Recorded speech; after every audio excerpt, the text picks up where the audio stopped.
আসসালামু আলাইকুম। আলহামদুলিল্লাহ, কুরবানির জন্য আমাদের খামারে যেসব পশু প্রাণী আমরা প্রস্তুত করেছিলাম কুরবানির জন্য সেগুলি বিক্রি হয়ে গিয়েছে। বিশেষ করে গরু এবং ছাগল যেগুলি আমরা টার্গেট করেছিলাম এই কুরবানির জন্য, যে কুরবানিতে বিক্রি করব, সেগুলি বিক্রি করতে পেরেছি আলহামদুলিল্লাহ। তবে গরুগুলি বিক্রি করতে গিয়ে আমাদের অনেক বেশি কষ্ট করতে হয়েছে। এর কারণ হচ্ছে এই গরুগুলিকে কোনোভাবেই কন্ট্রোল করা যাচ্ছিল না, এবং গরুগুলি যেহেতু এর আগে পরে তেমন একটা আমাদের খামার থেকে বের হয় নাই, এর জন্য হঠাৎ করে বের করার ফলে ওরা অনেক বেশি উশৃঙ্খল আচরণ করা শুরু করে, যেটা আমাদের জন্য কন্ট্রোল করা অনেক বেশি কষ্টকর হয়ে যায়। যেহেতু আজকে বৃহস্পতিবার ছিল, তাই আমাদের টার্গেট ছিল যে আজকে আমরা গরুগুলিকে হাটে তুলবো, কিন্তু তার আগেই গত রাত্রে আমাদের একটা গরু বিক্রি হয়ে যায়। তো এই ভাইয়েরা যারা গরু নিয়েছেন তারা মূলত এসেছিলেন ঢাকা থেকে। তো তাদের জন্য আমরা সুন্দর করে একটা পিকআপ ভাড়া করে দিয়েছি, যাতে করে এই পিকআপে করে সুন্দর করে তারা এই গরুটাকে পোস্তখোলা পর্যন্ত নিতে পারে, এবং সে তার আশেপাশে হচ্ছে মূলত তাদের বাসা, সেখানে তারা গরুটাকে নিয়ে যাবে। মূলত এটা হচ্ছে আমাদের কালো গরুটা, যে কালো যে বড় গরুটা আছে সেটা আমরা ওনাদের কাছে বিক্রি করে দিয়েছি আলহামদুলিল্লাহ। তো এই রাত্রেবেলায় সুন্দর করে আমরা তুলে দিয়েছি, যাতে খুব ভালোভাবে গরুটা যেতে পারে রাত্রেবেলা। পরদিন সকালবেলা হচ্ছে আমাদের মূল কাজ, আমাদের কয়েকটা ছাগল এবং এর পাশাপাশি আমাদের একটা গরু আছে, লাল একটা গরু আছে, এই গরুটাকে আমরা হাটে নিয়ে যাওয়ার চেষ্টা করব। তবে এই গরুটা নিতে গিয়ে আমাদের অনেক বেশি কষ্ট করতে হবে, সেটা আমরা জানি,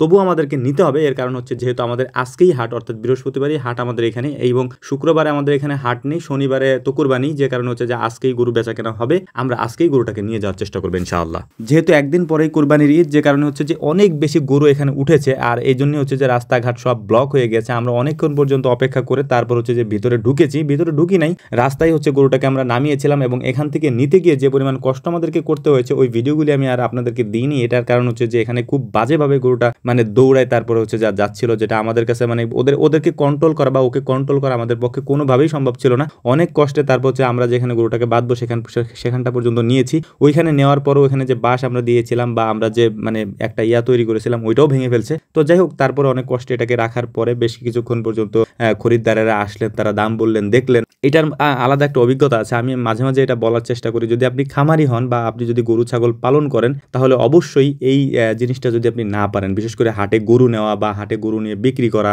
এই জিনিসগুলো যদি আপনি না পারেন, তাহলে আপনি কিছুই পারবেন না। কারণ এইটা হচ্ছে খুবই কঠিন একটা কাজ। যদি আপনি এটা পেরে যান বা এখানে যদি আপনি কন্ট্রোল করতে পারেন, তাহলে আপনি অনেক কিছুই পারবেন ভাই, যেটা আসলে আমাদেরকে আমাদের পোশাক আশাক দেখলে হয়তো বুঝবেন যে কি পরিমাণ কষ্ট আমাদের করতে হয় এই কাজগুলি করতে গিয়ে আর কি। তো যাই হোক, আলহামদুলিল্লাহ, তারপরেও গরুগুলি বিক্রি করার পর এই গরুগুলিকে যখন আমরা তাদের পিকআপ ব্যাপার উঠিয়ে দিতে গেছি, তখন আবার অনেক কষ্ট আমাদেরকে করতে হয়েছে। এরপর হচ্ছে যে যেহেতু একদিন পরেই কুরবানি, আমাদের নিজেদের কুরবানির গরুও কিনতে হবে, এবং এইটা কিনতে গিয়ে আমাদের মানে এটা বিক্রি করতে গিয়ে মূলত আমাদের কোনো কাজই আর করা হয় নাই। এখানে ছাগল ছিল, এটা আনিস ভাই একাই বিক্রি করছে। ছাগলের ওখানে আমরা যেতেও পারি নাই। বড় ছাগলটা আব্বা বলছিলেন যে বিক্রি করবেন না, তো বড় ছাগলটা মানে আনফরচুনেটলি আমরা বিক্রি করিও নাই। দাম হয়েছিল, ভালো দাম হয়েছিল, কিন্তু আমরা বিক্রি করি নাই, ওটা নিয়ে আসছি। বাকি যে ছাগলগুলো ছিল সেগুলো আমরা আলহামদুলিল্লাহ বিক্রি করেছি, খুব ভালো দামে বিক্রি করেছি। এবং গরু যা আমরা টার্গেট করেছিলাম মোটামুটি তার আশেপাশেই ছিল, আমাদের টার্গেটটা তেমন একটা মিস হয় নাই। তো এটার জন্য আলহামদুলিল্লাহ আল্লাহ তাআলা শুকরিয়া আদায় করছি। এবং পরবর্তীতে আমাদের যে কেনা গরুগুলি ছিল বা যেগুলো আমরা কোরবানি দেওয়ার জন্য কিনেছি, অর্থাৎ এখানে অনেকগুলা গরু আছে। লাল গরুটা হচ্ছে আমরা ভাগে কিনেছি দুইজনে, আর বাকি যে গরুগুলো আছে এগুলো আমাদের এলাকারই গরু। তো এই সমস্ত গরুগুলাকে নিয়ে আমরা আমাদের খামারে চলে এসেছি।